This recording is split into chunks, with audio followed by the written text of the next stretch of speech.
ভয়ে ইঁদুরের গর্তে ঢোকা শুরু করেছে সমন্বয়ক নামের কুলাঙ্গাররা। প্রিয় দর্শক এবং শ্রোতা, বিশ্বের যেখান থেকেই এই মুহূর্তে আমাকে টিউন করছেন, আপনাদের সবাইকে অনেক অনেক প্রীতি এবং শুভেচ্ছা জানাচ্ছি। আমি হৃদয় খান রয়েছি আপনাদের সাথে এবং আপনি নিশ্চয়ই শুনছেন আপনার প্রিয় চ্যানেল ভয়েস অফ এথিস্ট।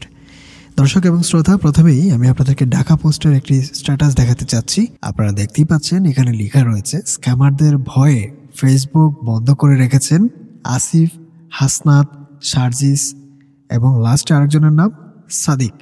এই তিন কুলাঙ্গার সামান্য স্ক্যামারদের ভয়ে তাদের ফেসবুক আইডি বন্ধ করে রেখেছে।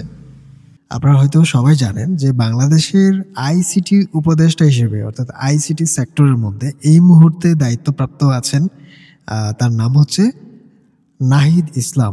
আরেক নাবালক কুলাঙ্গার, সে আইসিটি উপদেষ্টা হয়ে বসে আছে, অর্থাৎ সে আইটি রিলেটেড যা যাবতীয় রয়েছে সেগুলো সে নিয়ন্ত্রণ করছে। তাহলে তাদের ফেসবুক আইডি কিভাবে স্ক্যামাররা নষ্ট করে?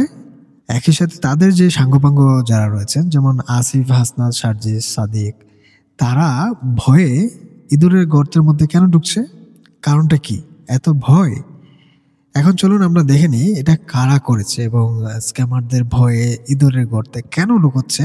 তাদের যে দম সেটা কতটুকু রয়েছে সেটা নিশ্চয়ই আপনারা এতক্ষণে অনুমান করতে পেরেছেন। এখন চলুন আমরা দেখে নেই এটা কারা করেছে। এখানে আপনারা দেখতে পাচ্ছেন crack platoon Bangladesh cyber force.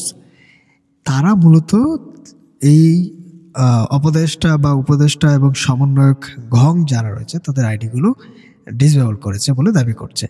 এখন আমরা তাদের একটি স্ট্যাটাস দেখে নিই। এখানে একটি স্ট্যাটাস আপনারা দেখতে পাচ্ছেন crack platoon Bangladesh cyber force post থেকে আমি দেখাচ্ছি।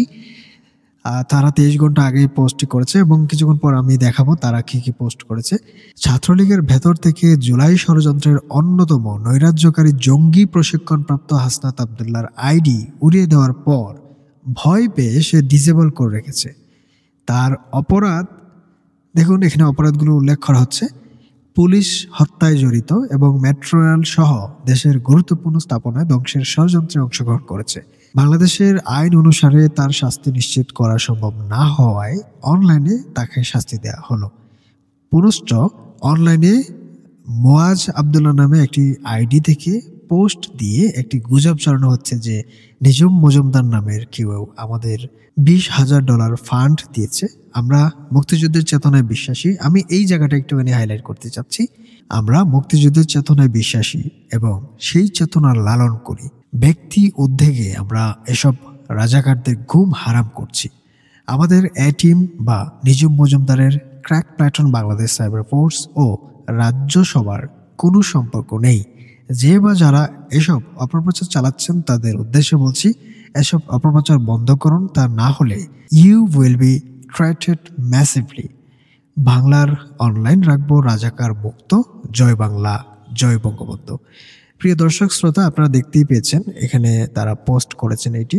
এখন চলুন আমরা তাদের পেজটি একটুখানি ঘুরে আসি। এখানে তাদের পেজটি আপনারা দেখতে পাচ্ছেন এবং 1 ঘন্টা আগে তারা একটি পোস্ট করেছে। এখানে আপনারা দেখতে পাচ্ছেন একই সাথে এখানে আপনারা দেখতে পাচ্ছেন কোটা আন্দোলনের নাম করে বাংলাদেশের যে নৈরাজ্য সৃষ্টি করা হয়েছিল তা পুরো পৃথিবীর সামনে দেশের ভাবমূর্তি এবং অর্থনৈতিকভাবে দেশকে দুর্বল করার পাশাপাশি পাকিস্তানের এজেন্ডা বাস্তবায়নের অন্যতম সমন্বয়ক ছিল রিফাত রশিদ।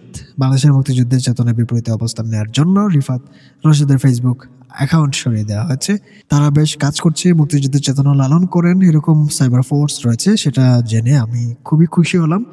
আপনারা যদি ফেসবুকে যান এবং লিখেন crack platoon Bangladesh cyber force, তাহলে হয়তো বা তাদের এই আইডিটি পেয়ে যাবেন বা এই পেজটি পেয়ে যাবেন। আপনারা চাইলে ফলো করতে পারেন। বাই দ্য ওয়ে, এরকম একটি ফোর্স রয়েছে, সেটা শুনে আমি খুবই আনন্দিত, খুবই ভালো লেগেছে আমার যে সাইবার ফোর্স স্বাধীনতার চেতনা ধারণ করে এবং তারা কাজ করে যাচ্ছে। তবে আমি মনে করি না যে তাদের কণ্ঠ বা তাদের লেখা রুখে দিলেই এই কাজটি আসলে শেষ হয়ে যাচ্ছে। আমার মনে হয় বাস্তবিক অর্থে তাদেরকে আসলে প্রতিহত করা উচিত। রাজাকার মুক্ত রাখার জন্য আমাদের এই দেশটিকে রাজাকার মুক্ত করতে আমাদের প্রত্যেকের আসলে এগিয়ে আসা উচিত। তাদের ইন্ট্রোতেই লিখে রেখেছে বাংলাদেশের অনলাইন রাখবো রাজাকার মুক্ত।